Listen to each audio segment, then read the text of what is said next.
All right, guys, so part two of this unboxing video, or just another install video. So this is the valve stem that comes with your Volk racing wheel. This is for the CE28N Plus. Not sure if this is going to be the same across the other models like the ZE40s, TE37, Segas, and whatnot. But this is what it looks like. It's a multi-piece.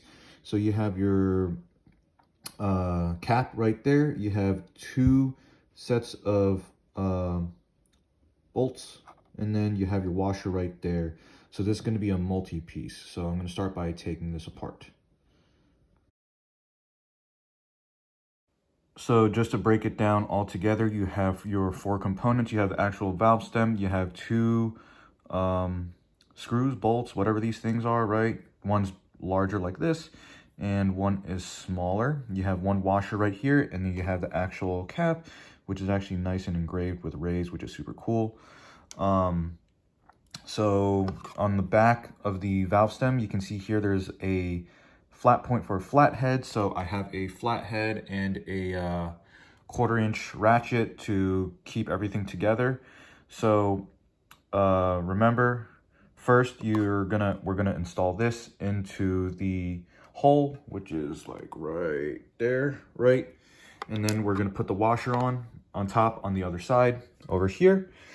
And then we're gonna put this larger one on. Make sure the round side is facing down towards the wheel.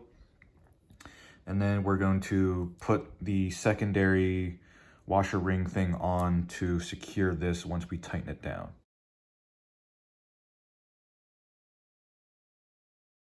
All right, guys, so I had a slight issue. I don't know if you saw. So this screw thing is a 14 mil, right? It's 14 mil, bang, right there.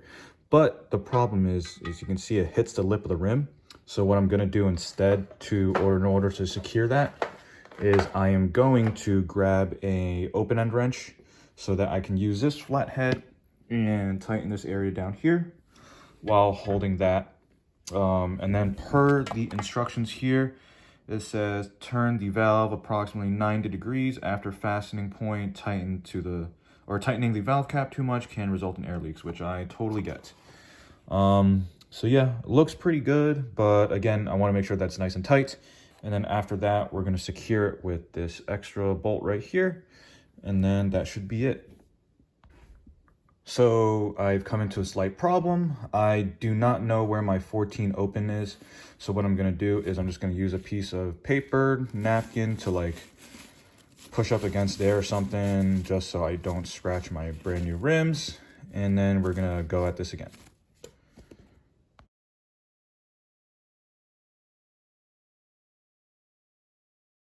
All right, guys, so we are completely installed. And you can see right there, hopefully, that the rays is almost like perfectly aligned with like being neutraled out or whatever, which is pretty sick in my opinion. However, I will say these two pieces right here are not even with each other. You can see the top one is a little bit offset from the bottom. I don't know if it's supposed to be like that. It doesn't really say anything. There's no like clear instructions from here, unless it's this QR code that, you know, I ripped off, so it doesn't work. So I don't know, we'll find out. If there's a leak, there's a leak, and I'll have to readjust this after we mount the tires. But yeah, the finish is not that great. I chipped it a little bit when I was putting the socket on there. So I don't know if we're supposed to use sockets or not, but anyways, thank you for watching, guys. Please comment, like, subscribe, and let me know what you'd like to see next. Stay safe, guys.